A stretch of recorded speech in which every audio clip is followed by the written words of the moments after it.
الحمد لله الحمد لله الذي جعل الشمس والقمر بحسبان والنجم والشجر يسجدان وفضل زمانا على زمان كما فضل مكانا على مكان وإنسانا على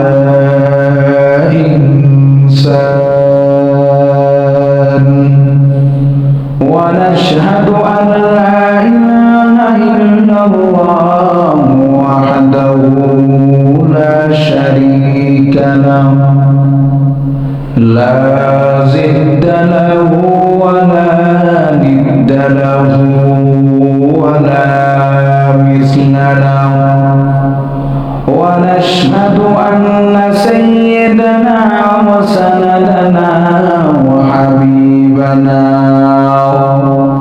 وحبيب ربنا وأولانا ومولانا محمد صلى الله تعالى عليه وعلى آله وأصحابه وبارك وسلم تسليما كثيرا كثيرا أما بعد فقد قال الله تبارك وتعالى في كلامه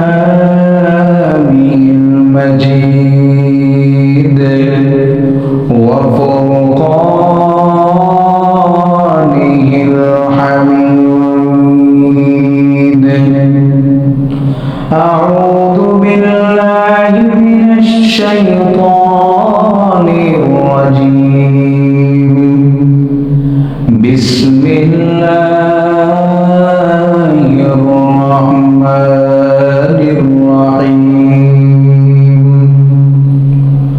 وما خلقت الجن والإنس إلا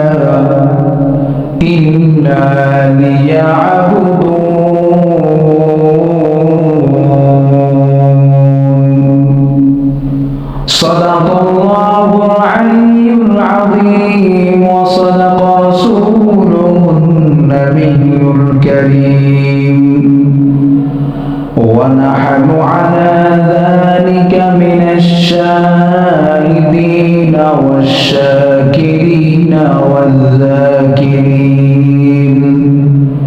والحمد لله رب العالمين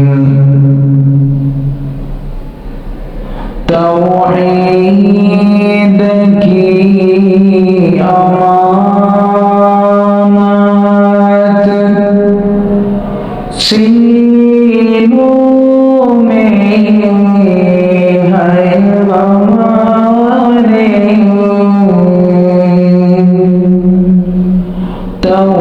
तौहीद की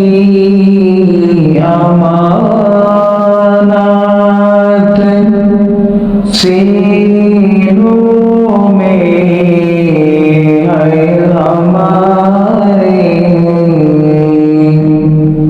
आसान नहीं मिटाना नामो निशान हमारा आसान नहीं मिटाना नामो निशान हमारा अल्हम्दुलिल्लाह আল্লাহ পাক রব্বুল আলামিনের দরবারে লাখো কোটি শুকরিয়া যে আল্লাহ পাক রব্বুল আলামিন আমাকে আপনাকে মায়া করে মহাব্বত করে দুনিয়ার সকল কাজ থেকে ফারেক করে এই দুনিয়ার মধ্যে সবচাইতে উৎকৃষ্ট জায়গা আল্লাহ পাক রব্বুল আলামিনের ঘর মসজিদে আসার এবং বসার এবং কিছু দিনই কথাবার্তা আমাকে বলার এবং আপনাদেরকে শোনার তৌফিক দান করেছেন। এই জন্য সকলেই কালিমাতুশ শুকর আদায় করি আলহামদুলিল্লাহ। আল্লাহ পাক রব্বুল আলামিনের শুকরিয়া যদি আমি আর আপনি দিনে রাতে মিলে পুরা জীবন করতে থাকি, তবুও আল্লাহ পাক রব্বুল আলামিনের নিয়ামতের শুকরিয়া কোনোদিন আদায় হবে না। কারণ আমি আর আপনি শুরু থেকে নিয়ে শেষ পর্যন্ত প্রতিটা মুহূর্ত, প্রতিটা সেকেন্ড আল্লাহ পাক রব্বুল আলামিনের নিয়ামতের ভিতরে আছে। কোনটা রেখে কোন নিয়ামতের শুকরিয়া আদায় করব? আল্লাহ পাক রব্বুল আলামিন পুরা কায়নাত সৃষ্টি করেছেন মানুষের খেদমতের জন্য। সূর্য বলেন, চন্দ্র বলেন, দুনিয়ার যাই কিছু বলেন না কেন, সব কিছু আল্লাহ পাক রব্বুল আলামিন সৃষ্টি করেছেন শুধুমাত্র মানুষের খেদমতের জন্য। তাহলে পুরা দুনিয়ার সব কিছু যদি মানুষের জন্য সৃষ্টি করে থাকে, তাহলে আল্লাহ পাক রব্বুল আলামিন মানুষকে কেন সৃষ্টি করলেন? এই দুনিয়ার মধ্যে আমি আর আপনি যে জিনিস বানাই না কেন, যেটাই বানাই, প্রত্যেকটা বানানোর পিছনে তার একটা উদ্দেশ্য অবশ্যই থাকে। উদ্দেশ্য ছাড়া কোনো মানুষ কোনো কাজ করে না। তাহলে আল্লাহ পাক রব্বুল আলামিন দুনিয়ার জমিনে মানুষ বানাইলেন, এত কিছু নিয়ামত দিতেছেন, নিয়ামতের কোনো ভেদ আল্লাহ পাক রব্বুল আলামিন চাচ্ছেন না, নিচ্ছেন না। অথচ দুনিয়ার জমিনে আপনি যে রাষ্ট্রে থাকেন, রাষ্ট্রের পক্ষ থেকে আপনাকে যে সুযোগ সুবিধাগুলো দেওয়া হয়, তার জন্য সরকার আপনার কাছ থেকে কিছু ট্যাক্স নিয়ে থাকে। কিন্তু আল্লাহ পাক রব্বুল আলামিন এত নিয়ামত দেওয়ার পরেও কিছুই চান না। তাহলে আমি আর আপনি সৃষ্টি হয়েছি কেন? এটাও আল্লাহ পাক রব্বুল আলামিন অজানা রাখেন নাই। আল্লাহ পাক রব্বুল আলামিন বলেন, ওয়ামা খালাকাতুল জিন্না ওয়াল ইনসা ইল্লা লিয়াবুদুন। আমি মানুষ এবং জিন জাতিকে সৃষ্টি করেছি শুধুমাত্র আমি আল্লাহ পাক রব্বুল আলামিনের ইবাদতের জন্য। আমি আর আপনি সৃষ্টি হওয়ার পিছনে একটাই উদ্দেশ্য, আমি আর আপনি আল্লাহ পাক রব্বুল আলামিনের গোলামি করব। এত নিয়ামত পাওয়ার পরেও যদি আমি আর আপনি আল্লাহ পাক রব্বুল আলামিনের নিয়ামতের শুকরিয়া আদায় না করি, তথা আল্লাহ পাক রব্বুল আলামিনের আদেশ নিষেধ না মানি, তাহলে আমরা তো নাফরমান গোলামের মতো হয়ে গেলাম। আল্লাহ পাক রব্বুল আলামিনের নিয়ামত কত, এগুলো যদি এখন বর্ণনা করা হয় শেষ করা যাবে না। আল্লাহ পাক রব্বুল আলামিন 3.5 হাত বডির ভিতরে কত নিয়ামত দিয়েছেন তা আপনি কোনোদিন কল্পনাও করতে পারবেন না। আপনি বাহ্যিক জিনিসগুলো দেখেন, তাহলে আপনার নিজ থেকে এমনিতেই আল্লাহ পাক রব্বুল আলামিনের শুকরিয়া আদায় আসবে। আল্লাহকে চেনার জন্য বাইরের কোনো জিনিসের প্রয়োজন নাই। নিজের 3.5 হাত বডির ভিতরে তাকাইলেই আপনি আল্লাহ পাক রব্বুল আলামিনের পরিচয় জানতে পারবেন। আল্লাহ পাক রব্বুল আলামিন 3.5 হাত বডিকে কত সুন্দরভাবে বানাইছেন। আল্লাহ পাক রব্বুল আলামিন আমাকে আপনাকে দুটো হাত দিয়েছেন, 3টা হাত দেন নাই, নাহলে আরেকটা কোন দিক থেকে বাইর হতো, সামনে বা পিছনে। এরকম ভাবে আল্লাহ পাক রব্বুল আলামিন 2টি চক্ষু আমাকে আপনাকে দান করেছেন, 3টা দেন নাই। আরো কত নিয়ামত দিয়েছেন তা আপনি চিন্তা করলেই আপনার কাছে সব স্পষ্ট হয়ে যাবে। যেরকম ভাবে আল্লাহ পাক রব্বুল আলামিন আমাকে আপনাকে একটা মাথা নামক বস্তু দিয়েছে, ওই মাথার মধ্যে আল্লাহ পাক রব্বুল আলামিন মগজ একটা দিয়ে দিয়েছে। দুনিয়ার এমন কত মানুষ আছে আল্লাহ পাক রব্বুল আলামিন ওই মানুষগুলোকে ওই বস্তুটা দেয় নাই। ওরে মুসলমান ইমানদার, ওই অংশ থাকার কারণে কোনটা ভালো কোনটা মন্দ আমি বুঝি, কোনটা আমার মা কোনটা আমার বাবা, কোনটা করলে আমার লাভ আর কোনটা করলে আমার ক্ষতি, সবই আমি বুঝতে পারি শুধুমাত্র ওই সম্পদ থাকার কারণে। আর যে ব্যক্তির কাছে ওই সম্পদ নাই, ও দুনিয়ার কিছুই বুঝতে পারে না, কোনটা ভালো কোনটা মন্দ সে কিছুই বুঝতে পারে না। ওরে মুসলমান, তুমি যাও বাংলা বাজার যা দেখো, তোমার আমার চাইতেও কত স্বাস্থ্যবান মানুষগুলো ড্রেন থেকে ময়লা নিয়ে নিয়ে খাচ্ছে। কেন? খাবারের খুবই অভাব? না না, খাবারের কোনো অভাব নাই, শুধুমাত্র ওই বিবেক নামক আকল নামক মগজটা তাদের মধ্যে না থাকার কারণে। ওই আকল ওই সম্পদটা না থাকার কারণে মা রাখে না, বাবাও রাখে না। এখন কি খাবে? খাবার মতো কিছুই পায় না। ময়লা খেলে তার জন্য ভালো কোনটা তার জন্য মন্দ সে কিছুই বুঝতে পারে না। আল্লাহ পাক রব্বুল আলামিন শুধু ওই জিনিসটা দিয়েছে, তার একটু নিচে তাকায় দেখো, আল্লাহ পাক রব্বুল আলামিন আমাকে আপনাকে 2টা চক্ষু দান করেছে।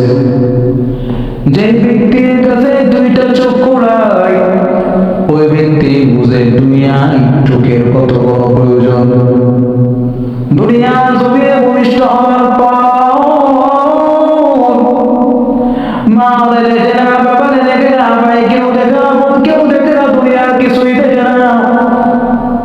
সূর্য দেখতে কেমন, চন্দ্র দেখতে কেমন কিছুই জানে না, নিজে দেখতে কেমন সেটাও জানে না।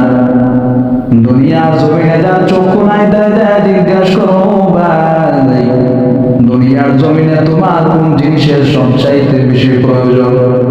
ওই ব্যক্তিদের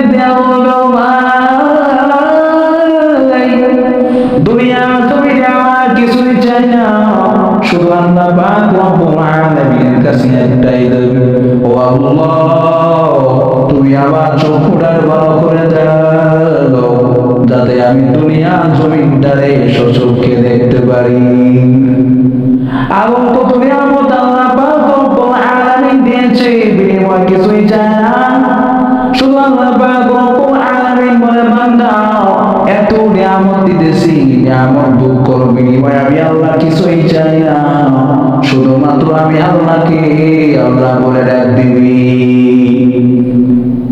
ওরে নিয়ম খারাপ মুসলমান, দুনিয়া জমিয়ে তুমি গার্মেন্টসে চাকরি করো, ফ্যাক্টরিতে চাকরি করো, তোমার চাকরির কারণে তোমার অফিসের বস তোমাকে কয়েক টাকা বেতন দেয়।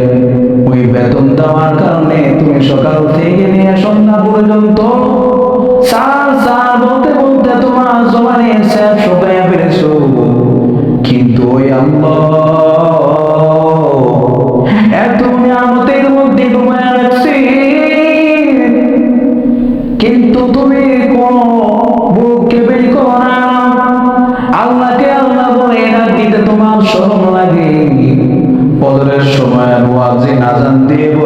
হাইয়া আলাস সালাহ, আর তুমি বালিশের উপরে মাথাটা রাখিয়া ঘুমাও। ওই রাত্রে 12টার সময় তোমার অফিসের বটে তোমাকে ফোন করে, ওরে আব্দুল কুদ্দুস চলে আসো, ফ্যাক্টরিতে একটা কাজের প্রয়োজন হয়েছে। তুমি রাতের বেলায় ঘুম থেকে উঠিয়া দৌড় দাও, অথচ আমার আল্লাহ পাক রব্বুল আলামিন নাক দিয়া বলে আসো 5 ওয়াক্ত নামাজ কায়েম করো, তুমি করতে পারো না। ওই মুসলমান চিড়িয়া বাদরি করো, টাকা পয়সা অনেক হয়েছে তোমার, না না, তোমার ধন সম্পত্তি কারণে ধন সম্পদের চাইতেও বেশি। তাকে দেখো কারণে কত ধন সম্পদ, কিন্তু ওই কারণ এখন দুনিয়ার জমিনে নাই, তার চিহ্ন নাই। ওরে মুসলমান, তোমার আমার চাইতেও কত ধন সম্পদ সে ব্যক্তি দুনিয়ার নিচে শুয়ে আছে। মুসলমান, যদি বলা হয় ভাই তুমি নামাজ পড়ো না কেন, বলে হুজুর আমার কোনো বয়সই হয় নাই। বলো কি বয়স তোমার 20 হয়ে গেল, বয়স তোমার 23 হয়ে গেল, এখনো বলো তোমার নামাজের বয়স হয় নাই, কারণ কি? বলে হুজুর নামাজ তো ওই সময় পড়বো যখন ছেলেকে বিবাহ করাইবো, মেয়েকে বিবাহ দিব, ছেলের বউ বলে আসবে। যদি ওই সময় নামাজ না পড়ি, ছেলের বউ বলবে শ্বশুরে নামাজ পড়ে। মেয়েকে বিবাহ দিব, জামাই এসে বলবে কোন শ্বশুরে বলে আসলাম, শ্বশুর তো নামাজে পড়ে না, ওই সময় নামাজ পড়ো। ওরে মুসলমান, তোমাকে আমি প্রশ্ন করি, ওই সময় পর্যন্ত তুমি বাজমাই গ্যারান্টি তোমার কে দিল? বর্তমান কেন পুরা বিশ্বের মধ্যে জীবনের শুরু থেকে নিয়া পৃথিবীর শুরু থেকে নিয়া আজ পর্যন্ত কেউ কারো মৃত্যুর সংবাদ দিতে পারে না, গ্যারান্টি দিতে পারে নাই। ওরে মুসলমান ইমানদার, আশা সিরিয়াল আছে, যাওয়া কোনো সিরিয়াল নাই। বাপের আগে সন্তান চলে যায়, দাদার আগে নাতি চলে যায়, দুনিয়ার জমিনে আসার একটা সিরিয়াল আছে, যাওয়ার কোনো সিরিয়াল নাই। আমি এখন বসে আছি, দাঁড়াইতে পারবো কিনা এই গ্যারান্টিও নাই। আল্লাহ পাক রব্বুল আলামিন বলেন, মা তাসবিকু মিন উম্মাতিন আজালাহা ওয়া মা ইস্তাখিরুন। কোন আয়াতে বলেন, ইযা জাআ আজালুহুম ফালা ইস্তাখিরুনা সাআতান ওয়া লা ইস্তাকদিমুন। মৃত্যুর সময় যখন চলে আসবে, 1 সেকেন্ড আগেও হবে না, 1 সেকেন্ড পরেও হবে না। মরণের সময় কেমন কষ্ট হয় জানো? একজন নেককার মানুষের যখন জান্নাত হয়, তখন তার কষ্ট কেমন হয়? একটা জীবিত খাসির চামড়া ছিলতে যেমন কষ্ট হয়, একজন নেককার মানুষের জান্নাতেও তেমনই কষ্ট হয়। এখন আপনি চিন্তা করে দেখেন, আমার আপনার মতো গুনাহগারের জান যখন না হবে, তখন কেমন কষ্ট হবে? শুধু কি দুনিয়ার জমিনের কষ্ট না, না, ওই পরকালের কষ্ট অনেক। কবরের মধ্যে গেলে মনে করছো দুনিয়ার থেকে চলে গেছি আর শেষ, না না, কবরেও গেলে কবরে সোয়াল জবাব হবে। উত্তর যদি তোমার সঠিক হয় তুমি জান্নাতে, আর যদি উত্তর তোমার মনে রাখবা কবরের আযাব অনেক কঠিন। গুনাহগারের কবর আল্লাহ পাক রব্বুল আলামিন কবরের মধ্যে আযাব লিখে দিয়েছে। ওরে মুসলমান, দুনিয়ার জমিনে সন্তানের যদি কষ্ট হয়, বাবা নিজে জান দিয়া হলেও সন্তানের বাঁচায়। দুনিয়ার এক প্রান্ত থেকে অপর প্রান্তে খবর নেওয়া যায়, কিন্তু মাটির উপরে দাঁড়িয়ে মাটির 3.5 হাত নিচে বংশের খবর পাওয়া যায়। সন্তানের গায়ে যদি আঘাত লাগে বাবা সহ্য করতে পারে মাও সহ্য করতে পারে না। বাবা কবরের সামনে দিয়ে যায়, সন্তানের কবরে আজাব, বাবা কিছুই দেখতে পারে না, সন্তানে লাগে বাবা